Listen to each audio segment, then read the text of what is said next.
Aleluia. Podem sentar.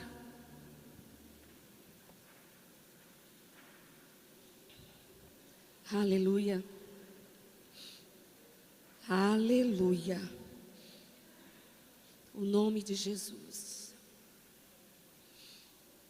Aleluia. Nessa manhã, Deus colocou uma palavra no meu coração. E eu queria começar lendo alguns textos da Bíblia.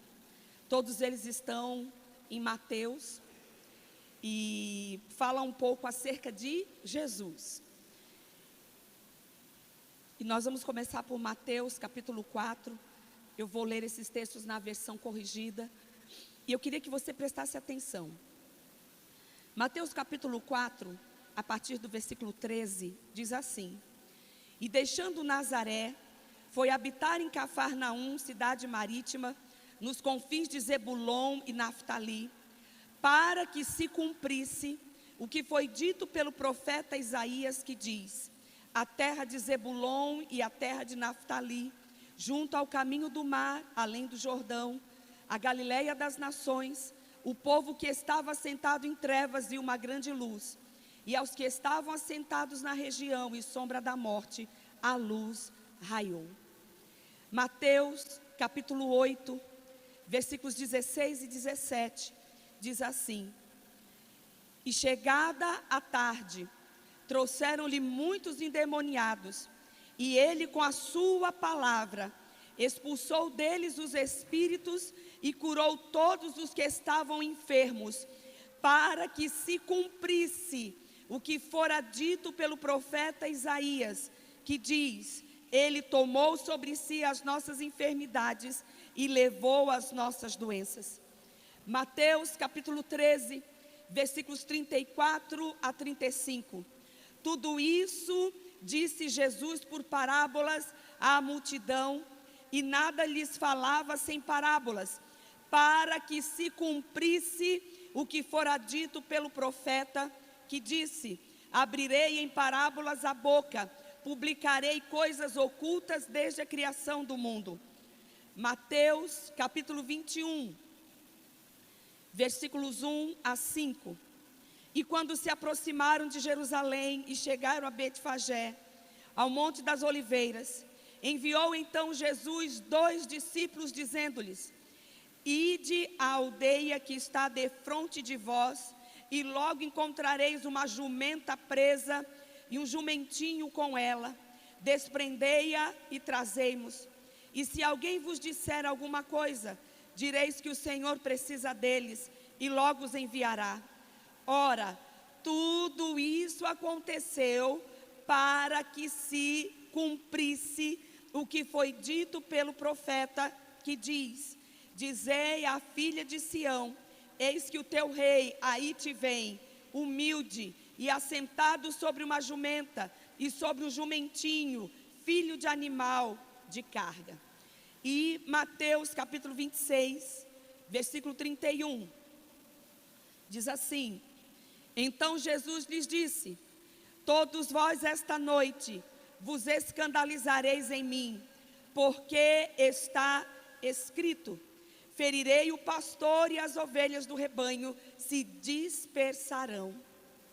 Nós vemos aqui, queridos, nestes textos, a trajetória de Jesus, desde o início do ministério dele, até a véspera do seu sacrifício, do seu sofrimento, da sua paixão.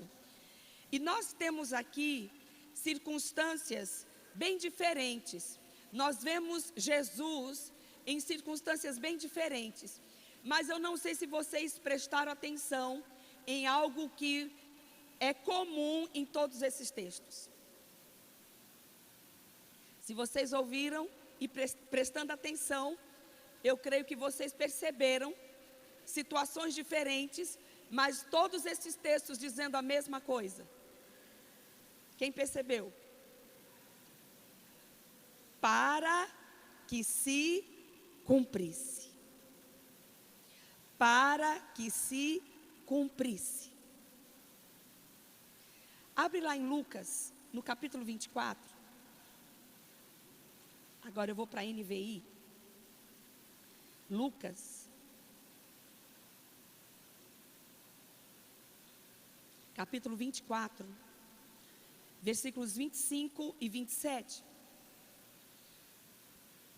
Jesus aqui, ele já havia ressuscitado, e ele aparece para 2 discípulos que estavam indo no caminho para Emaús.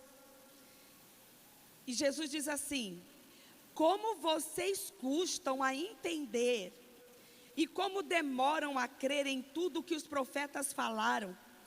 Não devia o Cristo sofrer estas coisas para entrar na sua glória?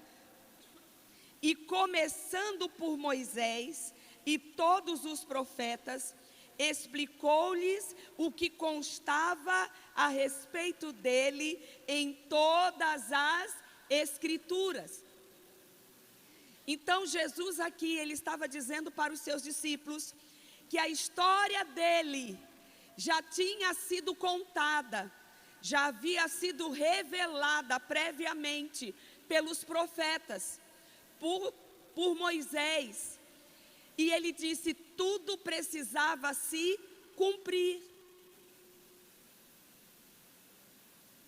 Em João capítulo 4, versículo 34, você vai encontrar Jesus dizendo: a minha comida é fazer a vontade daquele que me enviou e concluir a sua obra. Eu entendo, queridos, que o tempo todo em que Jesus esteve aqui, ele era consciente de que ele tinha uma história para cumprir. Jesus, ele sabia por que ele nasceu. Jesus, ele sabia o propósito para o qual ele nasceu. A história dele foi revelada através de Moisés e pelos profetas. E nós vemos Jesus levando uma vida altamente comprometida em cumprir esta história. É tipo assim, eu sei que tem algo escrito a meu respeito, e eu me comprometo em cumprir isso que está escrito a meu respeito. Jesus tinha esse estilo de vida, amém? E às vezes quando nós nos deparamos com esse quadro, de que Jesus sabia o que estava escrito a respeito dele, e ele viveu para cumprir o que estava escrito a respeito dele, podem surgir 2 tipos de pensamentos errados. Primeiro, alguém pode pensar, é fácil, Jesus era Deus, por isso foi fácil para ele cumprir cada coisa que estava escrita. E o outro pensamento errado que pode surgir diante desse quadro, é alguém pensar que, espera aí um momento, quem escreveu a história? Deus. Se Deus escreveu, está escrito, vai fatidicamente acontecer. Jesus não tinha escapatória. Mas sabe que esses 2 pensamentos são errados? Primeiro, Jesus, quando esteve nesta terra, ele não esteve como Deus, ele entrou neste mundo como homem, amém? E eu quero que você abra sua Bíblia no livro de Filipenses, capítulo 2.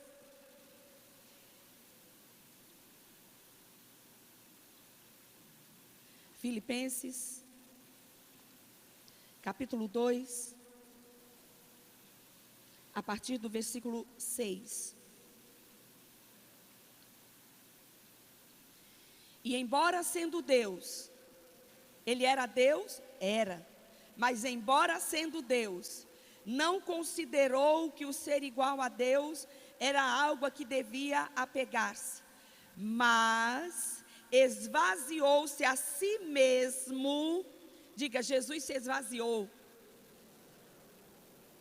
Se esvaziou do quê? Da sua glória, dos seus atributos de Deus. Mas esvaziou-se a si mesmo, vindo a ser servo, tornando-se semelhante aos homens, e sendo encontrado em forma humana, humilhou-se a si mesmo e foi obediente até a morte, e morte de cruz. Então, quando Jesus esteve neste mundo, ele não esteve como Deus, ele esteve como homem. Os seus atributos de Deus ele deixou na sua glória, ele deixou com o Pai. Amém? Hebreus 4,15 diz que Jesus foi tentado em todas as áreas, mas ele não pecou. Deus é Deus. Deus está acima das tentações. Deus não pode ser tentado por absolutamente nada. Mas quantos sabem que um homem pode? E a palavra de Deus diz que Jesus foi tentado em todas as áreas. O que isso significa? Todas as áreas em que um ser humano pode ser tentado, Jesus foi. Mas ele não pecou. Amém? Mas irmã Zuleika e todos aqueles milagres que ele fazia, ele não fazia como Deus, ele fazia como um homem ungido pelo Espírito Santo. Atos 10:38 diz, como Deus ungiu a Jesus de Nazaré, o qual andou por toda a parte fazendo bem e curando a todos os oprimidos do diabo, porque Deus era com ele, como Deus ungiu a Jesus de Nazaré. Então todos os milagres que Jesus fez, ele não fez como Deus, ele fez como um homem cheio do Espírito Santo, ungido pelo Espírito Santo. Amém? Ah, mas se Deus escreveu, vai acontecer. Se Deus escreveu, não tem escapatória, tem que se cumprir. Não, queridos.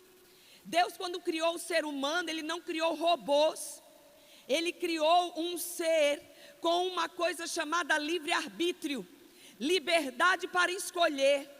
E Jesus, na forma de homem, ele tinha essa mesma liberdade. Ele carregava o tempo todo o poder de decidir se ele cumpriria ou não a sua história.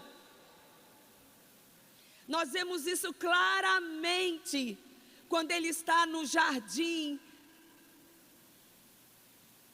Abre aí, em Mateus 26, no Getsêmani, nós vemos a humanidade de Jesus aflorada. Mateus, capítulo 26.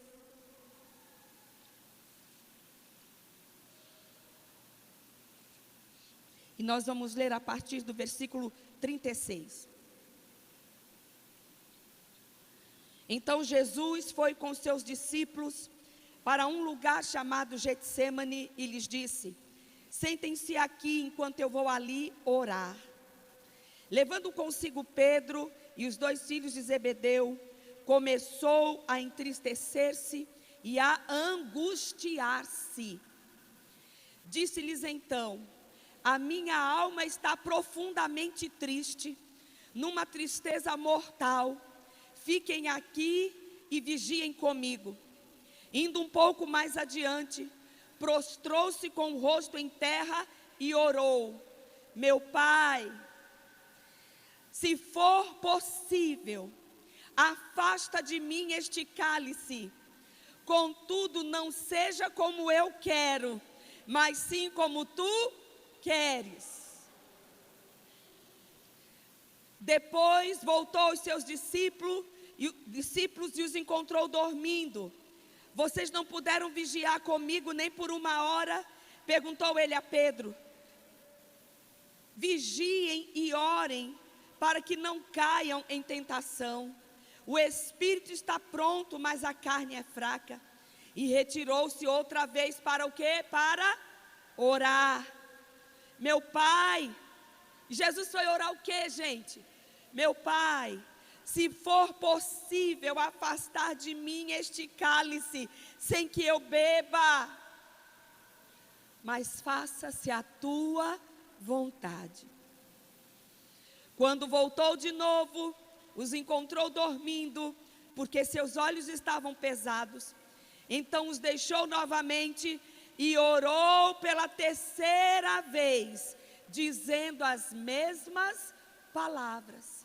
3 vezes Jesus orou ao Pai, dizendo: Pai, se tem um outro jeito de eu não ir para aquela cruz, se tem uma maneira de eu não passar por tudo isso, faça.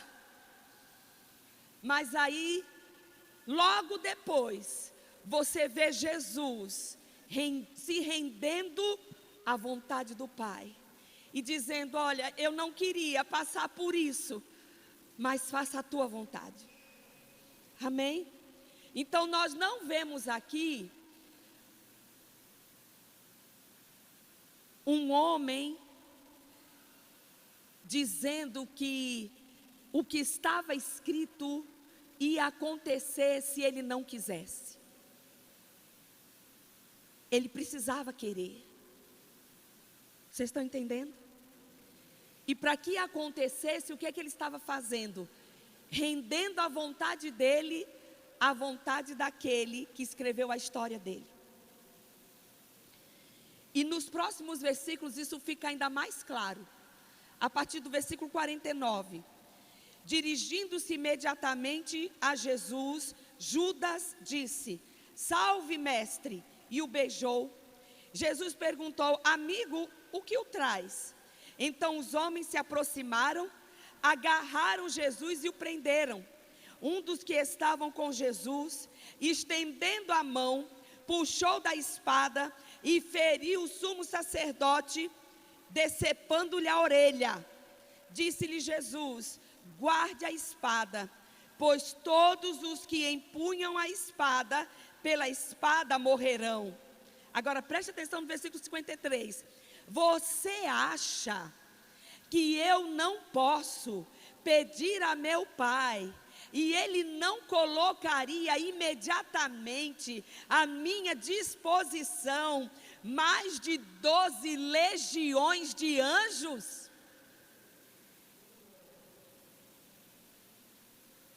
Queridos, uma legião era a maior unidade militar que o governo romano tinha. Cada legião romana tinha um pouco mais que 3.000 homens. E Jesus aqui está dizendo: vocês acham que se eu quisesse, eu não poderia pedir ao meu Pai 12 legiões de anjos? Sabe quanto dá de anjo aqui, gente? 36.000 anjos. E Jesus olha para os discípulos dele e diz: ei, se eu quisesse, eu poderia pedir e o meu Pai me daria 36.000 anjos nesse lugar.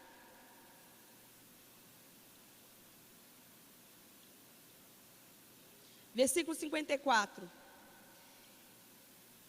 E aí é onde você vê Jesus dizendo: olha, se eu quisesse, eu poderia.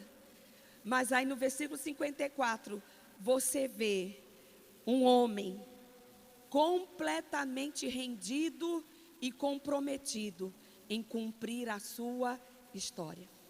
Versículo 54 ele diz: como então se cumpririam as escrituras que dizem que as coisas deveriam acontecer desta forma? Então nós vemos, querido, Jesus o tempo todo consciente de que ele tinha uma história para cumprir e altamente comprometido em querer cumprir essa história. E porque ele quis cumprir essa história, é que hoje eu e você estamos aqui.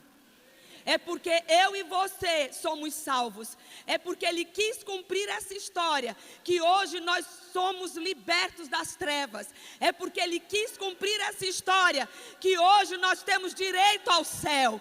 É porque ele quis cumprir essa história que hoje nós carregamos dentro de nós o Espírito Santo de Deus. É porque ele quis cumprir essa história que hoje nós temos acesso ao Pai. Aleluia! Nós sabemos que Jesus nasceu. Qual era o propósito do nascimento dele? Ele nasceu para ser o Salvador do homem, para ser o Salvador da humanidade. E ninguém mais nascerá com esse propósito.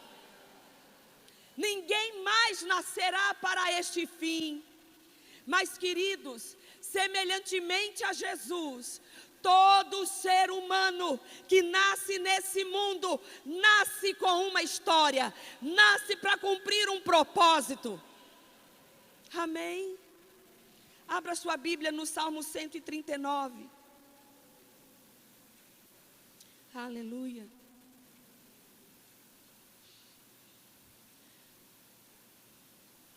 É um dos salmos mais lindos, eu amo esse salmo. Salmo 139.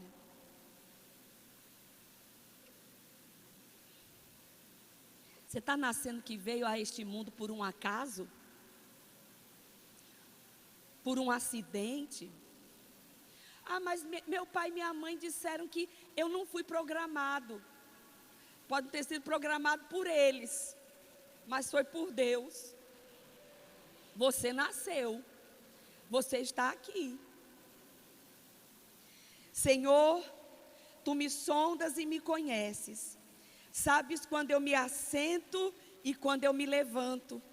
De longe percebes os meus pensamentos. Sabes muito bem quando eu trabalho e quando eu descanso. Todos os meus caminhos são bem conhecidos por Ti. Antes mesmo que a palavra me chegue à língua, Tu já a conheces inteiramente, Senhor. Tu me cercas por trás e pela frente, e pões a Tua mão sobre mim. Tal conhecimento é maravilhoso demais e está além do meu alcance. É tão elevado que eu não posso atingir. Para onde eu poderia escapar do Teu Espírito? Para onde poderia fugir da Tua presença? Se eu subir aos céus, lá estás. Se eu fizer a minha cama na sepultura, também lá estás. Se eu subir com as asas da alvorada e morar na extremidade do mar, mesmo ali a Tua mão direita me guiará e me susterá. Mesmo que eu diga que as trevas me encobrirão e que a luz se tornará noite ao meu redor, verei que nem as trevas são escuras para Ti. A noite brilhará como o dia, pois para Ti as trevas são luz. Agora preste atenção. Tu criaste o íntimo do meu ser e me teceste no ventre da minha mãe. Eu Te louvo, porque me fizeste de um modo especial e admirável. Tuas obras são maravilhosas, digo isso com convicção. Os meus ossos não estavam escondidos de Ti, quando em secreto eu fui formado e entretecido como nas profundezas da terra.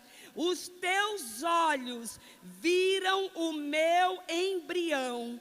Todos os dias determinados para mim foram escritos no Teu livro, antes de qualquer um deles existir. Aleluia!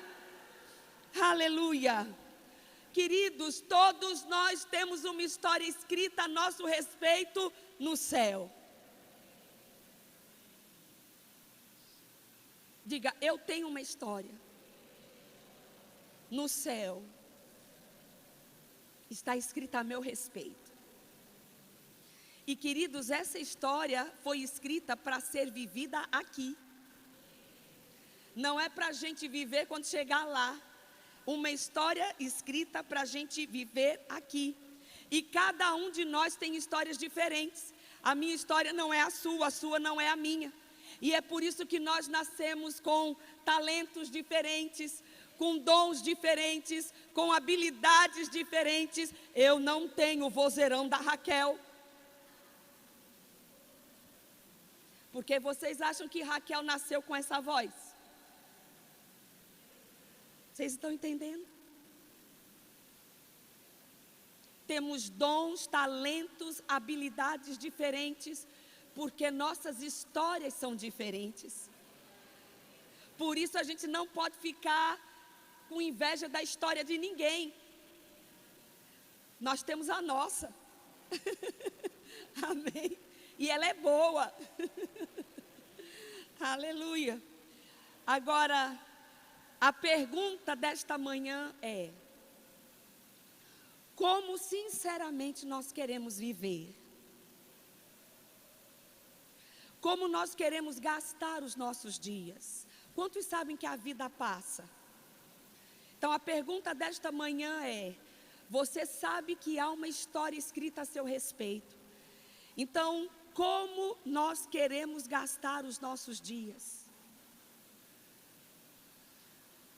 Vagando de um lado para o outro, tentando fazer uma coisa aqui e ali, apostando na sorte, vamos ver se dá. Ou viver uma vida para cumprir o que está escrito a nosso respeito.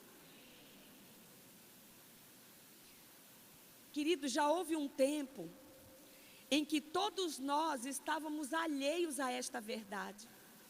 Quando a gente estava lá no mundão, quando a gente estava nas trevas, quando a gente não tinha comunhão com Deus, não tinha como a gente saber dessa verdade.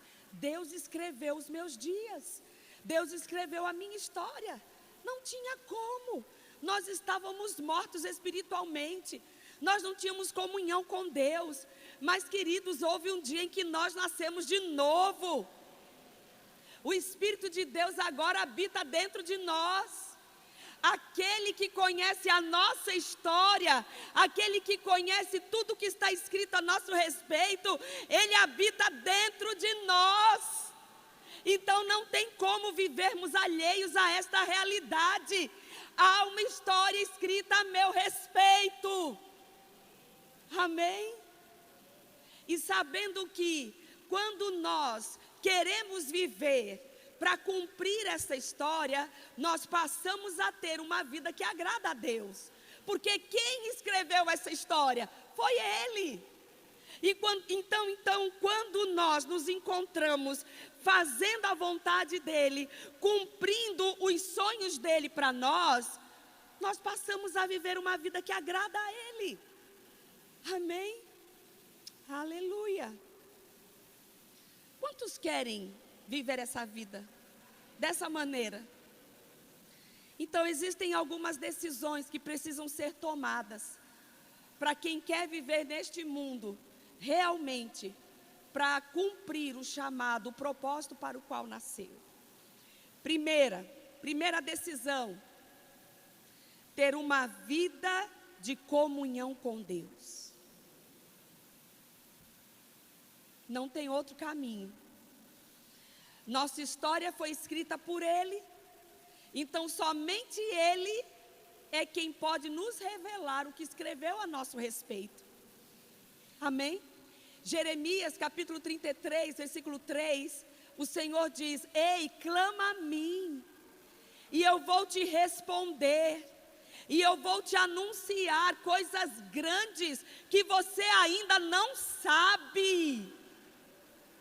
Então é com Ele, é na presença dEle, que Ele vai começar a nos revelar as coisas que nós não sabemos, mas precisamos saber. Porque Deus não é fofoqueiro. Deus só vai contar para a gente o que a gente precisa saber. Mas é com Ele, na presença dEle. Amém? Por isso, quem quer viver uma vida para cumprir a sua história, precisa estar conectado com Ele. Já que a palavra desses dias é conectado, reconectado, pois é assim mesmo que a gente precisa estar ligado, conectado com Ele. Amém? Outra coisa, queridos, Ele não vai nos revelar tudo de uma vez. Seria assustador. Por quê? Porque Ele só pensa grande. Porque Ele só tem pensamentos grandes a nosso respeito. Se Deus tivesse revelado para mim as coisas que eu vivo e experimento hoje, anos atrás, se Ele tivesse dito tudo de uma vez, eu não sei o que tinha acontecido comigo. Porque a vontade é de sair correndo. Mas Ele é tão lindo que Ele vai, revelando aos pouquinhos. É no caminho. Quando você menos se dá conta, você já está no meio do negócio. Romanos 8,14 diz que os filhos de Deus, quem é filho de Deus aqui? Então, diz respeito a nós, a Bíblia diz que os filhos de Deus são guiados pelo Espírito de Deus. Então, Ele vai nos guiando, Ele vai nos mostrando o caminho por onde nós devemos andar, mas é com Ele. Amém? É com Ele. Aleluia. Então, uma vida de comunhão com Deus. Segunda decisão: sermos cuidadosos nas nossas escolhas e nas nossas decisões. Queridos, toda decisão que nós sabemos que vai afetar o rumo da nossa vida, ela precisa ser tomada, não debaixo de pressão, não por um impulso, não por uma necessidade, mas toda decisão que vai afetar o curso da nossa vida, ela precisa ser tomada debaixo de oração, debaixo de consagração, debaixo do temor do Senhor, debaixo de uma convicção de que é Deus quem está nos guiando, é Ele quem está nos conduzindo. Sabe que existem muitas portas boas que não são abertas por Deus? Sabem disso? É bom, mas não foi Deus quem abriu para você. Muitas portas boas, queridos, às vezes são distrações para nos desviar do propósito de Deus para nós. Tem muita gente se perdendo no meio do caminho, porque está entrando por estas portas, supostamente portas de oportunidades. Mas é uma oportunidade. A grande questão não é se é uma porta de oportunidade ou não. O que você precisa saber é quem está abrindo essa porta.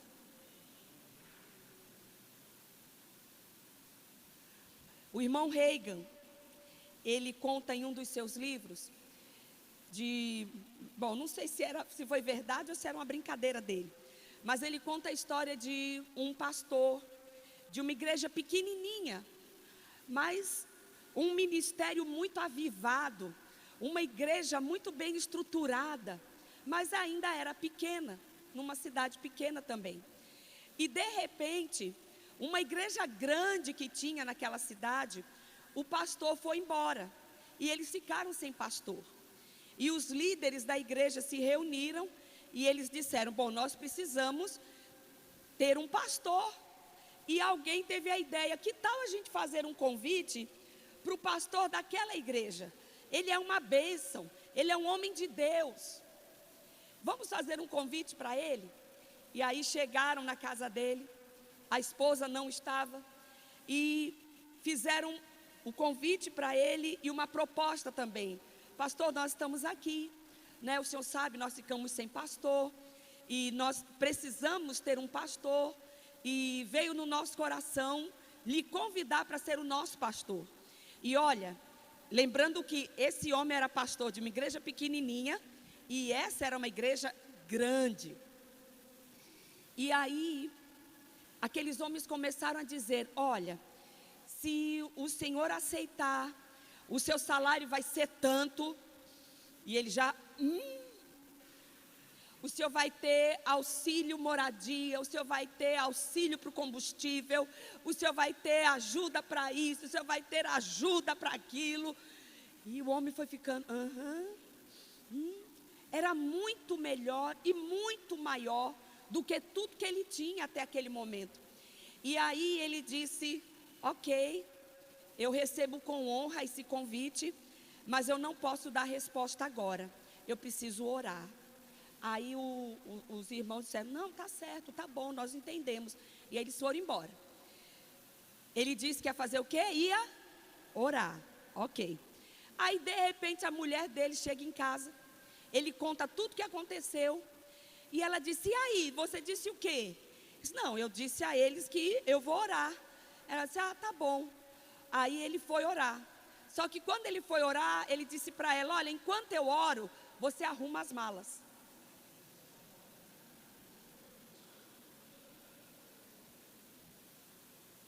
Ou seja,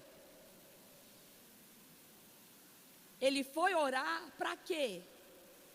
Quando ele já tinha decidido. Vocês entendem, queridos? Muitas vezes a gente vai orar dessa mesma forma. A gente vai orar, tipo, para desencargo de consciência. Ah, mas eu orei. Mas a questão é a atitude no seu coração quando você vai orar. Você já vai decidido? Ou você vai para a presença de Deus para realmente ouvir dele uma resposta? Ou você vai para a presença dele para dizer, Senhor, olha, tem uma porta se abrindo para mim, é maravilhosa, mas eu preciso saber se o Senhor está envolvido nisso. Vocês estão sabendo? E dá para entender, queridos? Eu me lembro que eu trabalhei durante 7 anos numa instituição filantrópica internacional. E eu ganhava muito bem mesmo. Era uma instituição mantida com países do primeiro mundo, por países do primeiro mundo. Mas no meu coração as coisas começaram a mudar e eu acabei saindo. Naquela época eu nem sabia que estava saindo por uma direção de Deus. Mas aqui dentro não tinha mais graça, não tinha mais prazer, era um fardo. Eu não sabia nada sobre ser guiada pelo Espírito. Eu só sabia o que havia dentro de mim. E comecei a orar para Deus abrir uma porta para eu sair daquele emprego. Era o contrário, enquanto muita gente ora para Deus abrir uma porta, eu orava para Deus fechar a porta. Eu queria sair dali, eu estava desesperada dentro de mim. E eu não entendi ainda que era Deus me guiando.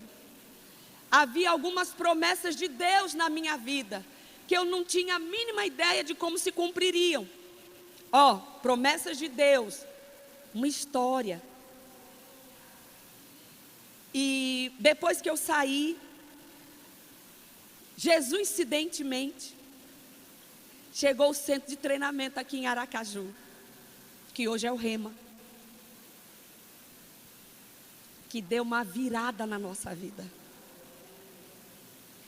Mas eu ainda não estava no ministério.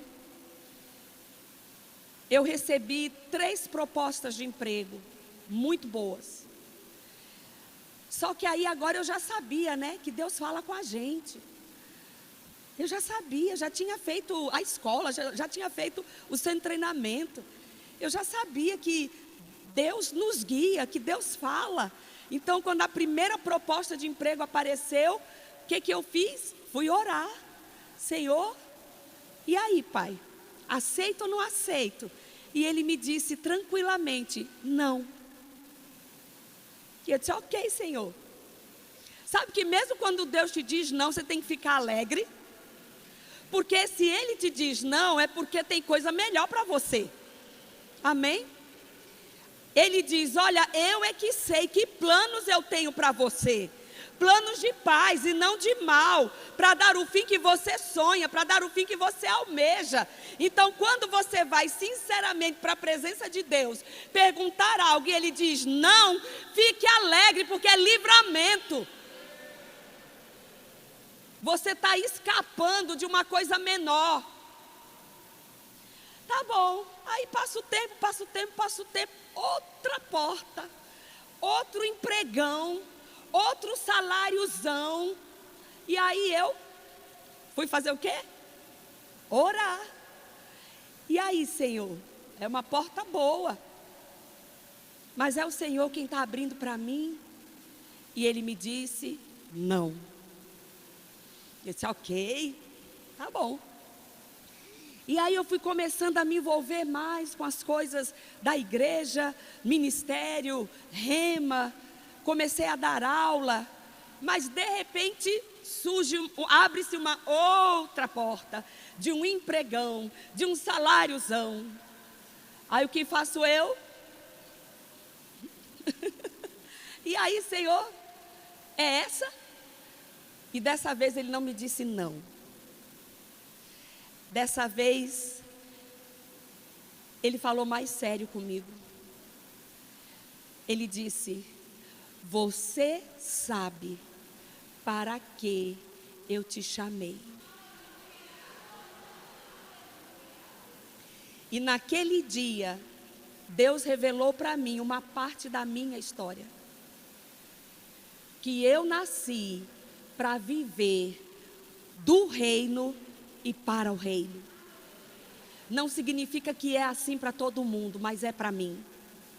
Eu nasci para viver para o reino de Deus. E por isso eu serei sustentada pelo reino de Deus. Essa é a minha história. Essa é uma parte da minha história que Deus me revelou naquele dia. Vocês estão entendendo? E hoje, queridos, olhando para trás, se eu tivesse entrado por qualquer uma daquelas portas que eram boas, que eram grandes, eu não estaria aqui hoje. Mas eu decidi viver para cumprir a minha história. Amém? E eu estou casada com um homem que tomou a mesma decisão. Vocês sabem que o pastor Eli, ele está aposentado. Mas eu me lembro que muitas vezes, quando ele trabalhava ainda, surgiram oportunidades, que não foram poucas. Oportunidades para ele viajar, passar um tempo fora. E por cada dia que ele passasse fora, ele ganharia diárias. E seriam valores que ele não precisaria devolver se não gastasse. Muitos colegas dele reformaram casas com o que sobrou. Muitos colegas dele trocaram de carro com o que sobrou. Muitos colegas dele fizeram investimentos com o que sobrou. Mas eu vi meu marido agradecendo cada oportunidade dessa. É para ficar uma semana fora, é para ficar 15 dias fora, mas vai ganhar tanto. E ele dizia, não, a igreja precisa de mim. Não, o rema está precisando de mim. Sabe, queridos, quando nós temos uma vida realmente comprometida com Deus, as oportunidades, elas não nos seduzem. Porque nós colocamos na frente da oportunidade o querer de Deus. Eu não estou dizendo aqui que você não vai agarrar as oportunidades que vão chegar na sua vida. Não é nada disso, me entenda. Até porque o que Deus abre para a gente é bom. Vai ser oportunidade sim. Mas a grande questão é você saber se é Ele quem está fazendo isso para você. Amém? É essa a questão. Se é Deus quem está te promovendo, se é Ele quem está abrindo as portas, ou se é apenas uma porta boa de distração para te levar para bem longe daquilo que Deus idealizou para a sua vida. É essa a questão. E você só vai descobrir tendo uma vida de comunhão com Ele. Amém? Aleluia. Quantos aqui já ganharam não de Jesus?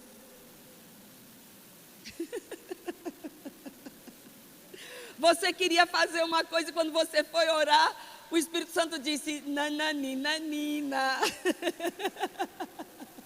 Não é por aí não. E quantos sabem que ele tem razão? Não foi melhor? Gente, foi muito melhor. Sabe? Andando com o Espírito Santo, tendo uma vida de comunhão com Deus, você vai começar a ter percepções.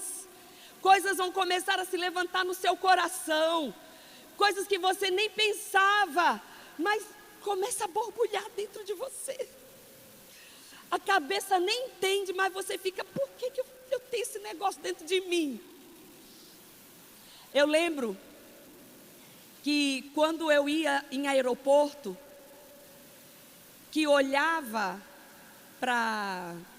Naquele tempo, o aeroporto de Guarulhos, o que dividia os portões de embarque de voo nacional e voo internacional, era só uma parede de vidro. Então a gente podia ver. E, gente, eu não tinha um pau para dar num doido. Mas parecia que tinha um imã, assim, ó, me atraindo para o lado de lá. Eu disse, Zuleika, para de pensar besteira. Quando é que você vai passar para o lado de lá? Vocês estão entendendo? Percepções no espírito. Hoje eu entendo que o lado de lá faz parte da minha história. Amém? Em setembro, eu estou indo novamente para a África.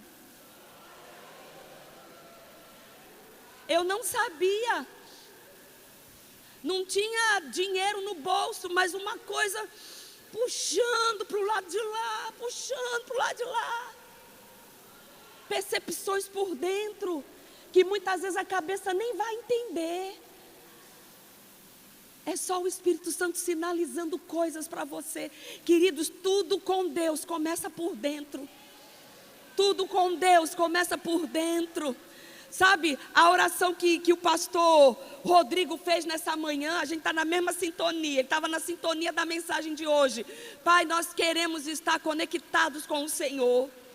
Nós não queremos perder essa conexão com o Senhor. Porque vai ser assim mesmo, vai revelando, vai pincelando, vai mostrando. Aí de repente você está pisando lá, naquilo que você só percebia por dentro. Amém? Porque se foi Ele quem escreveu, Ele mesmo vai se responsabilizar em criar o caminho para você cumprir. Ele vai criar o caminho para você cumprir. Não é o seu dinheiro, não é a sua habilidade, tudo isso ajuda. Mas se Ele escreveu a sua história e no meio dela tem coisas impossíveis para acontecer, fica tranquilo. Ele tem a responsabilidade de criar o caminho. Eu amo aquela música da Sinac, né? É Sinac? Autor do caminho. Ele é o autor do caminho. Ele vai pavimentar o caminho. E você vai cumprir a sua história. E agora eu estou falando pelo Espírito. Alguém aqui precisa ouvir isso nessa manhã. Talvez Deus já tenha prometido coisas sobre a sua vida, a seu respeito, o seu ministério, o seu trabalho, sua profissão, não sei o que é. Mas para você naturalmente é impossível. Mas olha, fica tranquilo. Se Deus disse que isso faz parte da sua história, Ele vai criar o caminho. Ele vai pavimentar o caminho e você vai passar por ele. Aleluia, aleluia. Terceira decisão que uma pessoa que quer cumprir a sua história precisa tomar de verdade: se manter no terreno da santidade. Se você quer cumprir a sua história, então não brinca com o pecado. Se você quer cumprir a sua história, não fica flertando com o pecado. Sabe por quê? Quando uma pessoa vive deliberadamente uma vida de pecado, ela sai do terreno da graça de Deus, ela passa a viver num terreno muito perigoso, e quem está lá é um senhor muito malvado, chamado Satanás, e ele é mestre em destruir jornadas de sucesso. Não passa para aquele terreno, para que a sua história não seja abortada, para que a sua história não seja impedida. Não passa para aquele terreno. Aleluia. Sabe, queridos, existem 2 homens na Bíblia que me chamam a atenção quando eu faço um paralelo entre eles: Sansão e José. Os 2 nasceram para cumprir uma história. Os dois nasceram com um propósito.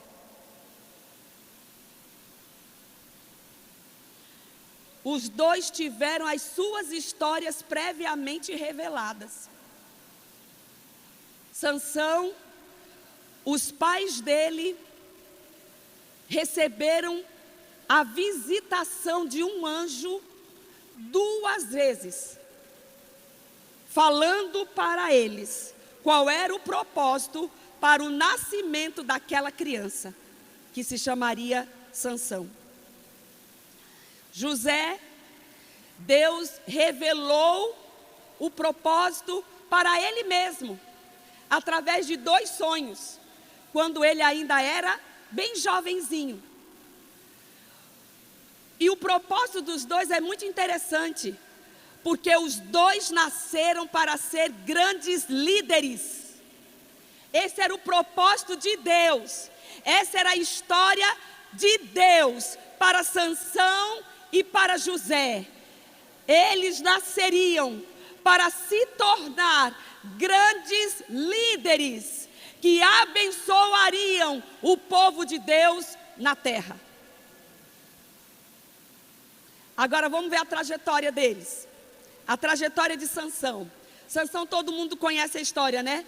Que ele foi revestido de muita força física, sobrenaturalmente, ou seja, aquela força que Sansão tinha não era fruto de academia, não era fruto de crossfit,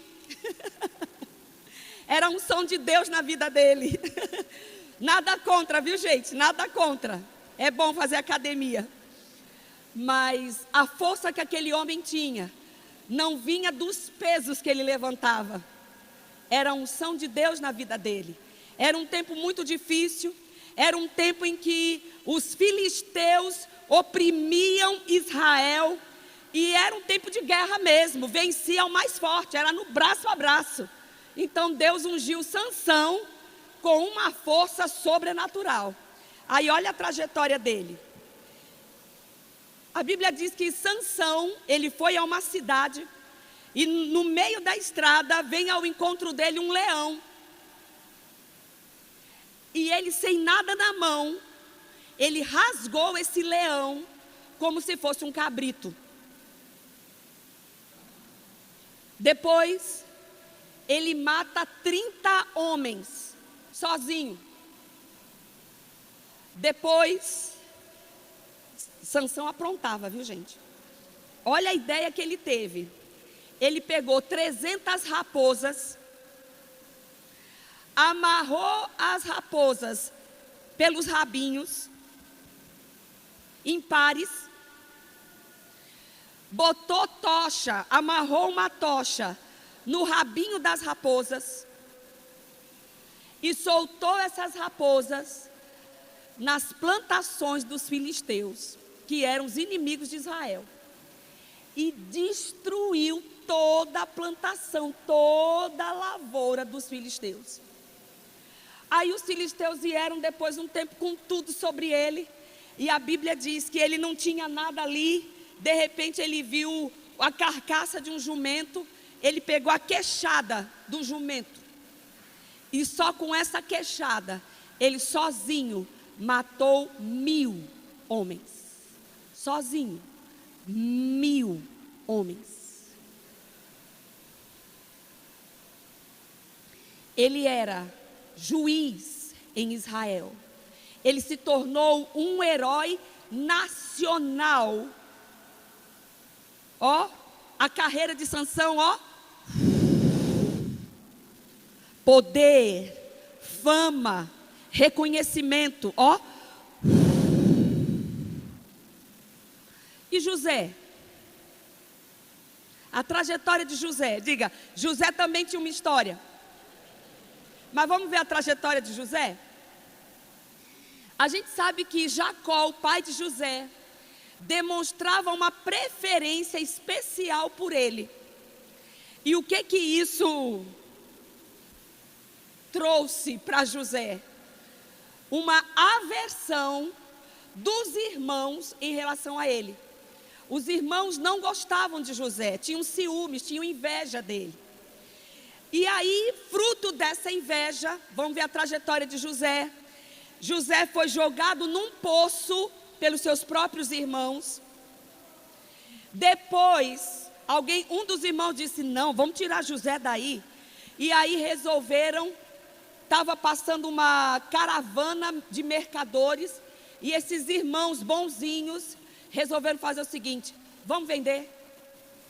Aí eles tiram José do poço e vendem José como escravo para uma caravana de mercadores. Aí lá vai José para o Egito como escravo, ok? Só que a Bíblia diz que Deus era com ele, porque José não estava descendo a ladeira porque estava em pecado. José não estava descendo a ladeira porque estava em desobediência. A história dele precisava se cumprir. E a Bíblia diz que mesmo lá embaixo, Deus era com ele. Lembra daquilo que eu falei, Deus vai criar o caminho.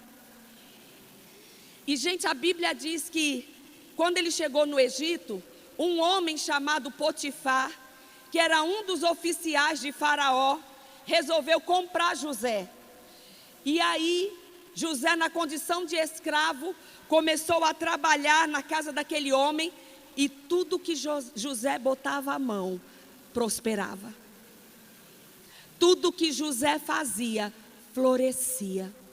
De tal modo que aquele homem começou a perceber que Deus era com José. Olha que coisa linda. Você que trabalha numa empresa, você que é funcionário, você que é empregado de alguém, seu patrão, seu chefe, consegue perceber que tem algo diferente em você, que você se sobressai aos demais funcionários, não por bajulação, mas pelo que você faz. E foi de tal jeito que Potifar entregou tudo que tinha nas mãos de José. Então a gente pode pensar: ufa, que coisa boa, José era escravo, mas o negócio amenizou, né? Começou a prosperar. Gente, o diabo não brinca de ser diabo. Aí a mulher do homem, a mulher de Potifar, começa a olhar para José. Que gostosinho. Que homem saradinho, inteligente, bonito.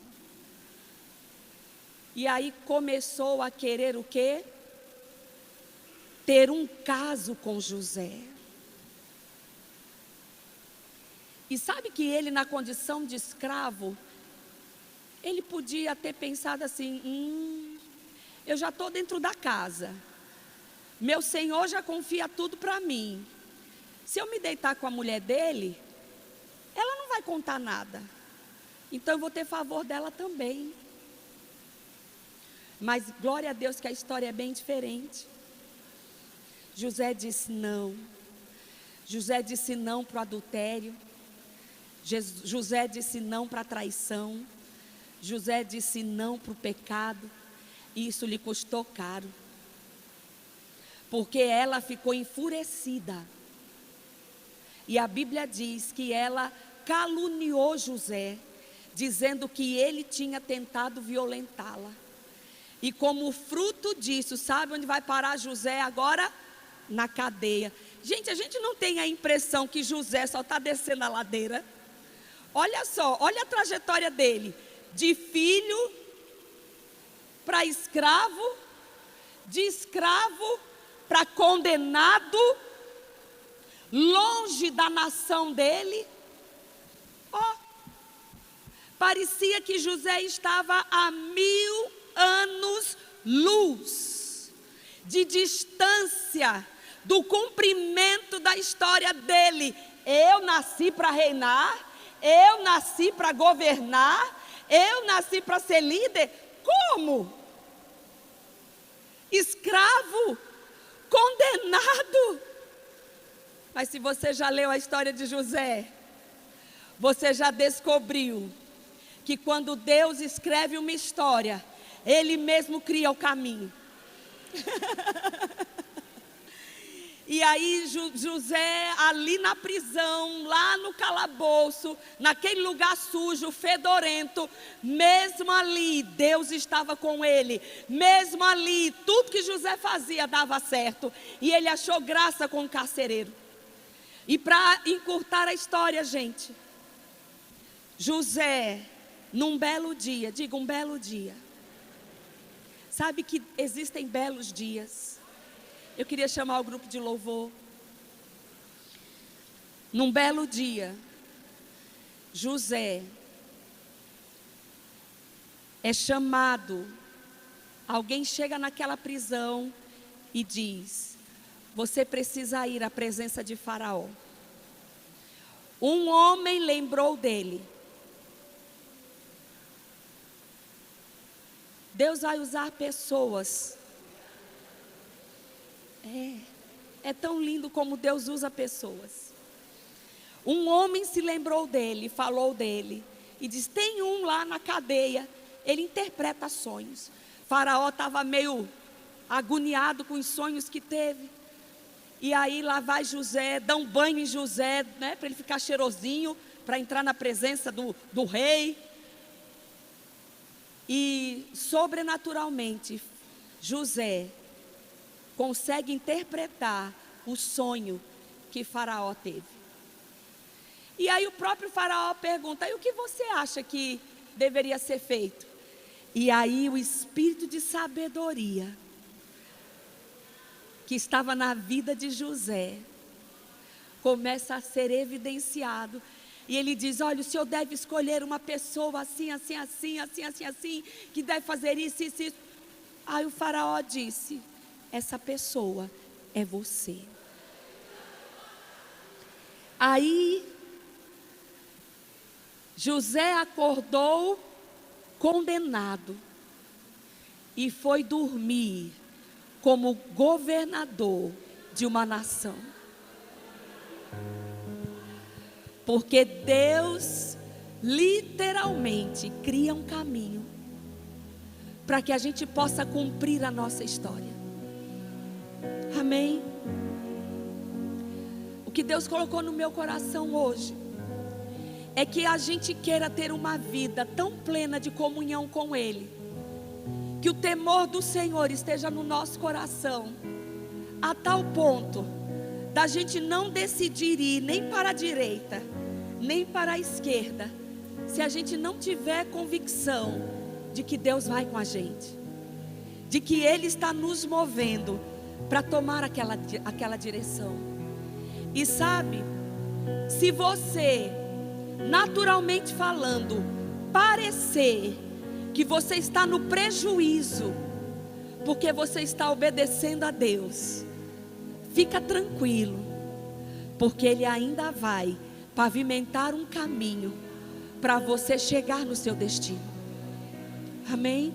Você pode ficar de pé.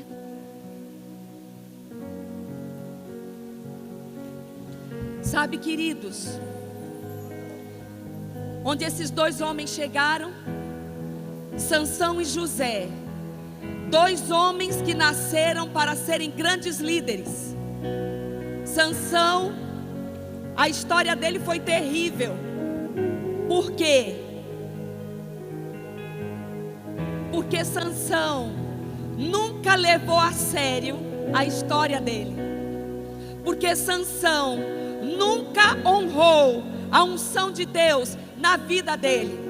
Porque Sansão sempre colocou na frente os prazeres da carne. Porque Sansão facilmente trocava o altar de Deus por uma cama com uma mulher. Sabe qual foi o final de Sansão? Ele foi preso, ele foi capturado, ele foi envergonhado, ele foi escarnecido, furaram os olhos dele, levaram ele preso para o templo de Dagon, e lá naquele templo ele tinha que fazer palhaçada para divertir os filisteus. Eu sei porque sei que na história de Sansão não estava escrito: você nascerá para se tornar um bobo na corte corte dos filisteus. Você nascerá para ser um palhaço na corte dos filisteus. Não era isso que estava escrito a respeito de Sansão, mas ele perdeu o melhor de Deus, porque ele não considerou que havia uma história escrita a respeito dele. Diga: eu estou comprometido com a minha história. Eu quero tudo o que Deus quer para mim. Eu quero tudo o que Deus quer para mim. Amém? Fala, amados, que vídeo maravilhoso você acabou de assistir agora, não é mesmo? E eu quero aproveitar a oportunidade e trazer dicas maravilhosas para vocês. Se você ainda não é inscrito no nosso canal do YouTube, inscreva-se agora. É rápido e fácil, é só clicar. E aproveite, clique no joinha, deixe o seu like. Isso é muito importante para o nosso canal. Agora um aviso importante. Não esqueça de ativar o sininho do YouTube, porque isso é muito importante para vocês. Porque toda vez que a igreja publicar vídeos novos, você será notificado e você vai saber que existe um vídeo novo e fresquinho para você se alimentar da palavra de Deus. Contamos com vocês. Fala, povo de Deus! Você pensou que não ia ter avisos, né? Então, fiquem ligados porque já vamos começar.